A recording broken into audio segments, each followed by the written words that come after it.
Nakilala si Chog Moral sa kanyang mga pamatay na galawan katulad ng kanyang jelly layup at mga acrobatic finish na kaya pang buhatin ng isang buong basketball team. Kaya dito na nga umingay ang kanyang pangalan at grabe na nga ang kanyang kasikatan ngayon dito sa Pilipinas at maging sa ibang bansa. Pero saan nga ba nagsimula si Chog Moral at ano ang kwento ng kanyang buhay at karera? Halika't pag-usapan natin yan sa videong to. Si Kenji Yob Moral o mas kilala sa tawag na Chog Moral ay nagmula sa lugar ng Bacolor, Pampanga. Siya ay isang 6'1" guard at may edad na 17 years old na batak na sa iba't ibang liga, mapalocal man o international. Noong bata pa lang si Kenji ay walang nag-aakalang magiging isa pala siyang mahusay na basketballista dahil siya ang klase ng bata na malusog o mataba. Kaya doon din nanggaling ang kanyang pangalan na Chog na kinuha sa salitang botchog. At fast forward tayo mga boss, nagsimulang makilala si Chog Moral sa larangan ng basketball nang mapansin siya ng karamihan noong palarong pambansa 2024 dahil sa kanyang angking galing sa paglalaro at dahil na rin sa kanyang signature move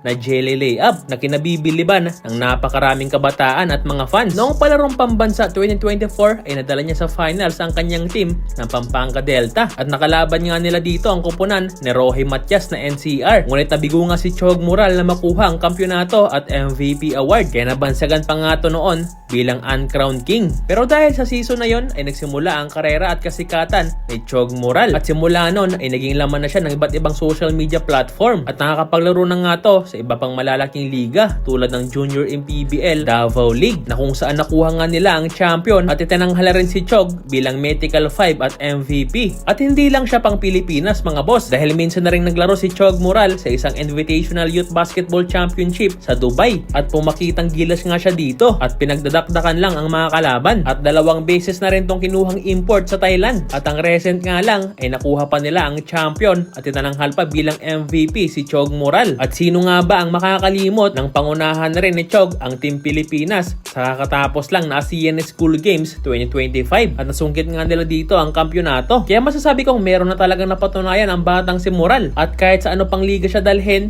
ay papalag at lalaban talaga si Chog Moral nang walang inuurungan. Si Kenji mga boss ay isang point guard na merong pambihirang ball handling at kaya kang iwan sa kanyang mga crossover sabayan pa ng kanyang liksi at bilis at meron din siyang scoring ability na kayang gawin ng mga quick attacks at ang kanyang signature move na jelly layup. Maasahan rin si Chog sa kanyang shooting sa perimeter at 3-point line at makikita mo rin sa kanya na isa siyang legit point guard dahil meron siyang malawak na court vision at passing skills.